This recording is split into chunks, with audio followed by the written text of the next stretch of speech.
Guys, I'm teaming up with my good friend, retired Navy SEAL Jocko Willink for something real special. Jocko started Jocko Fuel when he found out the supplements he was buying for himself and his family were filled with heavy metals and ingredients he was unaware of. He wanted a line of supplements and consumables that had all of the good, effective ingredients and none of the bad. So we made it happen. I got set up with all of the key products, and we want to do the same for you. Jocko Go energy drinks for clean, sustainable energy. Jocko Milk Protein for 30 grams of delicious grass-fed protein, plus a full line of supplements to support mood, focus, hydration, joints, and more. Jocko Fuel supplements are scientifically formulated and made with ingredients that are clinically tested. They are better for you options with no artificial flavors or sweeteners, no added sugar, and no gray area ingredients or banned substances. It's clean fuel without compromise. And right now, you can get 20% off when you use code CHAEL at jockofuel.com. Or if it's easier, just click on the link below. All right, let's take a look at 155 pounds, okay?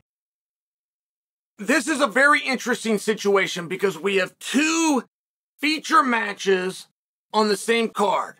You are not going to be able to sell on the smart marks that Oliveira versus Sakarian is the feature of those matches, that's the number one contendership. If that was the feature of the match, then it would be higher up on the card. Do you understand the significance here? You cannot tell me that one is the feature match, which is where a number one contender would come from. The guy that's going to fight for the belt, the greatest prize that anybody can be given, is a world title fight, drawing you, in this case, into Islam. You cannot convince anybody that your feature match is earlier on the card.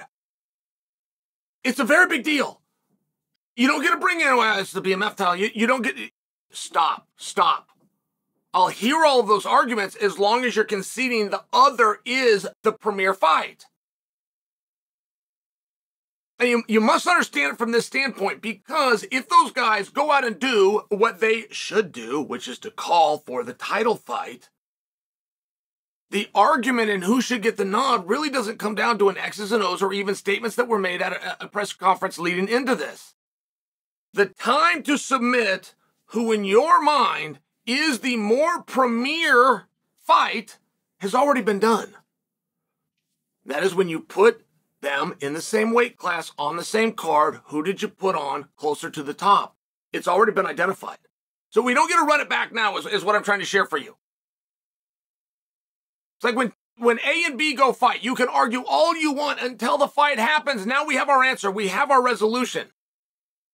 And I'm just taking a good look at that, and I'm trying to figure out, like, look, a big reason that you can't, of course, loose word because I can't think of another one, right? You can't name Oliveira Sakarian a number one contenders fight. A big reason why you can't do that is Oliveira's already made it clear he didn't want to fight Islam. So just imagine a scenario where Oliveira and Sakarian fight. Oliveira wins. You come in the ring, you start interviewing, right? The moment one fight ends, the marketing for the next begins. And let's say everybody's on board and they kick it off and they throw it to Oliveira and he says, I want McGregor. Just imagine that happens. It's not a scenario, whoa, he said Conor, let's give him a big standing O, and hey, this was your night. I mean, after all, it was your night. Then you're going to go in the back and you're going to say, yeah, he's going to go and fight Islam. I go, well, he doesn't want to fight Islam. We can't run that back. We just did that. So, okay, great. Oliveira doesn't win. Sakarian wins. So, are you going to get Islam to play ball? I mean, one thing about Islam is when he's asked to do something, he does go and do it. It's not a situation of where I'm predicting that Islam is going to refuse, but Islam's also been pretty busy on social media. And he's made it pretty clear that he would like some fresh blood for one. That's where Poirier and Gaethje become so relevant. That's where Max is given such an opportunity. Somebody fresh, a new matchup and a new idea. Islam has been very consistent that that is what he wants. And you take it from there. You pick who it is. Harder style, easier style, wherever that goes. Made it clear that he would like somebody new. Okay, well, then you're going to have a little bit more difficult of a time of why are these 35-plus-year-olds getting title shots, considering none of them have ever won. I mean, there's just hard and fast numbers out there, and I don't have them for you off the top of my head, but I do remember when Volkanovski was going into the fight with Ilia Topuria. I do remember this being discussed, and there had only been one person 35 and or over under the weight class of 170, like it had happened with the 85 pounders, the 205. Randy Couture did it up at heavyweight, but with those smaller guys, like there is something about those numbers where Gaethje and Poirier, like they're always a good idea, but they're just not specifically what you want. Well, that's where Max comes in.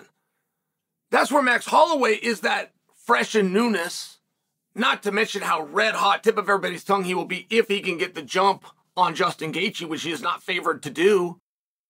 And Max, while being a veteran, go look at his age, he's a very young guy. I mean, Max Holloway seems to check all of the boxes with a win over Gaethje. Now, if Gaethje gets the win, Gaethje is in a very unique situation where Gaethje has been trying to get a title fight. And Gaethje got the title fight, and he ended the argument and the discussion in one sentence. And he'd said all sorts of sentences. He's had pages, he'd had fights and training camp. He'd done everything you could possibly do and couldn't get a title fight. He made one statement, and the music stopped, and he said, "You do not knock out Dustin Poirier and not fight for the belt." And that's when everybody, he's right. And so, therefore, he is fighting for the belt. His own, the BMF, which has never had a lineage and has never been defended. It's about to have a lineage and it's about to be defended because Gaethje made such a wonderful statement and argument. And you're not going to be sliding Gaethje. You're not going to be not honoring your number one contender, the hard work and the hard efforts, by not giving him Islam if you continue the lineage and you continue to defend the BMF. And it's a very big gamble. I mean, what I'm suggesting for you is a very big gamble. You do not want to waste that airtime. If you get a win, you're standing in that octagon with Joe Rogan. There is no amount of media that you can do that will make up for that moment. Talk about target audience. You got them right here, right now. What is your message going to be? And you got to plan these things with very good strategy. I don't know where Oliveira is going to go, but I don't have to. As long as the decision makers know they don't know where Oliveira is going to go, you're not going to name that the number one contendership. Now, Sakarian's got a great argument. It loosens when people find out he already fought Islam. I don't want to give Sakarian a hard time. He's doing everything right. I don't want to do anything to take away from his motivation. What I'm talking about is if you get everybody to play ball except for Islam, right? I mean, then that becomes the one where you got to strengthen it up. So if you go out, you do everything right, the bosses are leaning your way, and then you get a Gaethje or Max, and they come over the top. I mean, it's just a spot where you could count on everything with Islam. You could count on him saying your name and everything coming to agreement and him wanting the absolute hardest fight. You could do that, or you can remember there's another title here. Our division, 155, is in a very unique spot because we have another title. We just don't have clarity on it. We don't know if there's going to be an ongoing lineage with the BMF or not. But there's a good chance that there is, considering it's being defended for the first time ever. On a premier card, which at least in theory is supposed to be the biggest of all time, and all of the media and all of the attention is going towards that match, which is going to show some decision makers that the BMF is a pretty effective tool that people do in fact care about. And that leverage is where you begin to not need the blessing of Islam, and all of a sudden Islam needs you. Where you as a top guy getting a big win on the focal point instead of going to Islam where he can swat you down over social media or not is whether you go for him or not. And it's a risky move that has to be made. But I think there should be some consideration given by the guys, by Sakarian and by Oliveira. And it really wouldn't matter if Gaethje was the winner or Max was the winner. If you can keep a lineage and a history going for the BMF title and you can align yourself to be next, particularly understanding that the BMF himself is going to be up in 40 minutes to double down and reinforce your statement, or to knock it away. I think it's a gamble that you should at least, with your strategic team, consider.